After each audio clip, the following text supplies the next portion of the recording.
बाबा साहब आम्बेडकर खुद आ जाए तो भी संविधान खत्म नहीं कर सकते हैं। प्रधानमंत्री ने कितने अहंकार में कहा, खुद बाबा साहब आ जाए तो संविधान बदल नहीं सकते।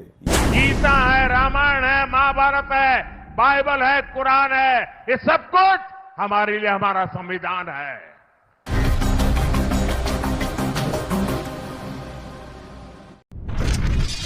जहां तक संविधान का सवाल है,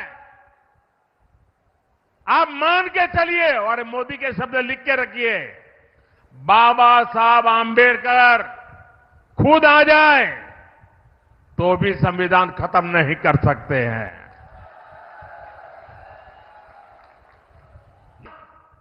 सरकार के लिए गीता है, रामायण है, महाभारत है, बाइबल है, कुरान है, ये सब कुछ हमारे लिए हमारा संविधान है।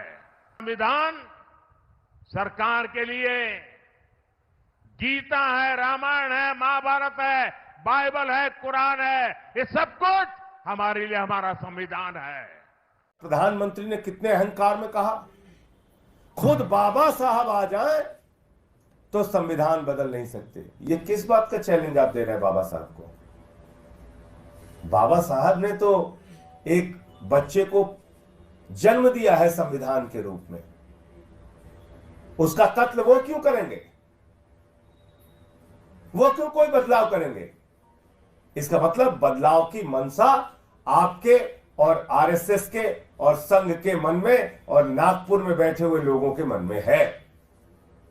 और इसीलिए देश का गृह मंत्री खुलेआम कह रहा है 50 साल तक देश पे राज करूंगा, क्योंकि जब चुनाव खत्म हो जाएगा, आरक्षण खत्म हो जाएगा,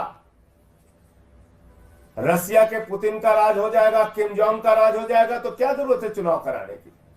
भारत के प्रधानमंत्री घूम घूम के 400 सीट मांग रहे हैं, उनके सांसद, उनके नेता घूम घूम के 400 सीट मांग रहे हैं।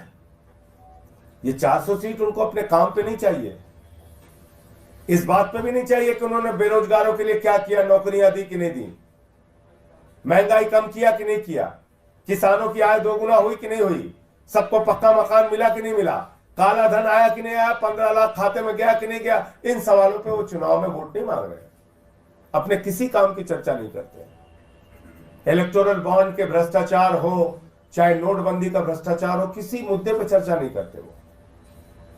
चाहे पूंजीपतियों का 15 लाख करोड़ माफ करना हो, किसी मुद्दे पर चर्चा नहीं। क्या 400 सीट दे दो, संविधान बदलना है। बहुत सारे हैं, उनको 3 बात कहना चाहता हूं, याद रखिएगा। एक, बीजेपी और नरेंद्र मोदी सबसे ज्यादा किसी नेता से नफरत करते हैं। सुन लीजिएगा, बीजेपी और नरेंद्र मोदी सबसे ज्यादा किसी नेता से नफरत करते हैं तो उनका नाम है डॉक्टर भीमराव बाबा साहब अंबेडकर, याद रखिएगा। नंबर 2, बीजेपी और नरेंद्र मोदी सबसे ज्यादा किसी किताब से नफरत करते हैं तो वह है भारत का संविधान। बीजेपी और नरेंद्र मोदी सबसे ज्यादा किसी नीति और योजना के खिलाफ खड़े हैं तो वो है आरक्षण की योजना। इस 3 बात को अपने दिमाग में फिट कर लीजिए, क्योंकि आने वाले दिन दलितों के लिए भी बहुत खतरनाक आने वाले हैं। ये चुनाव आम चुनाव नहीं है, ये लोकतंत्र और संविधान को बचाने का चुनाव है। और इस चुनाव में कांग्रेस पार्टी के कार्यकर्ता, जो हमारे बब्बर शेर है, उनका सेंट्रल रोल है कि ये विचारधारा आपके खून के अंदर है, आपके डीएनए में है, आपकी हर सोच में, हर काम में ये आइडियोलॉजी, कांग्रेस पार्टी की सोच भरी हुई है। देश की जनता को बताइए कि बीजेपी हिंदुस्तान पर आक्रमण कर रहा है, आइडिया ऑफ इंडिया को खत्म करने की कोशिश कर रहा है, कॉन्स्टिट्यूशन को खत्म करने की कोशिश का बना था, उसमें धीरे धीरे परिस्थितियों के अनुसार, काल के अनुसार चेंजेस हुए हैं धीरे धीरे, है ना। तो वो चेंज करना जो है वो प्रगति की निशानी होती है, उसमें कोई ख़राब बात नहीं होती, क्योंकि परिस्थितियाँ उस वक्त की कुछ और थी, आज की परिस्थितियाँ कुछ और हैं। हमें उसके हिसाब से अगर कुछ चेंज उसमें करना है तो उस, और संविधान को एक व्यक्ति की मर्जी से तो होता नहीं है चेंज, है ना, सबकी सर्वसम्मति होती तब चेंज होता है। अगर ऐसा कुछ होगा तो सुन लो, ये जो संविधान इतना महान बना है, ये जो संविधान हमें देश को आगे ले जाने की ताकत देता है। इस संविधान को बनाने के लिए जो संविधान सभा थी उसमें 80-90% से भी ज्यादा 80-90% से भी ज्यादा सबके सब सनातनी थे और उन सनातनियों ने इतना उत्तम संविधान बनाने में बाबा साहब आम्बेडकर का साथ दिया है। जब हम लोग नारा सुनते हैं, बीजेपी के लोग जब ये बात कहते हैं कि 400 पार,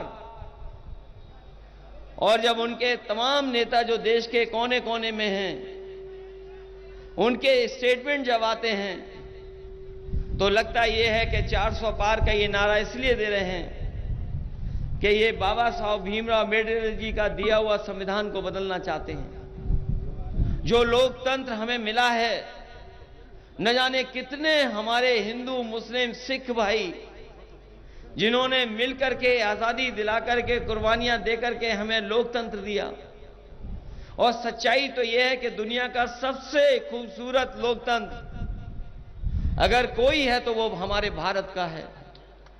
इससे सुंदर अच्छा लोकतंत्र कहीं नहीं। और जो संविधान बाबा साहब भीमराव अम्बेडकर जी ने दिया है, वो संविधान ऐसा दिया है कि अगर संविधान के रास्ते पर सरकार चलेगी तो किसी भी जात धर्म का कोई भी होगा उसके साथ कभी भेदभाव नहीं हो सकता है।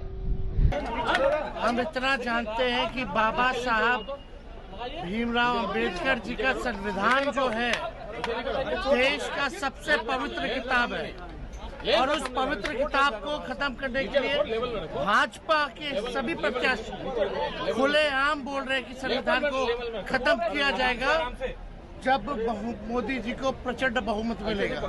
इस पे मोदी जी क्यों नहीं बोल रहे, क्यों नहीं कार्रवाई कर रहे?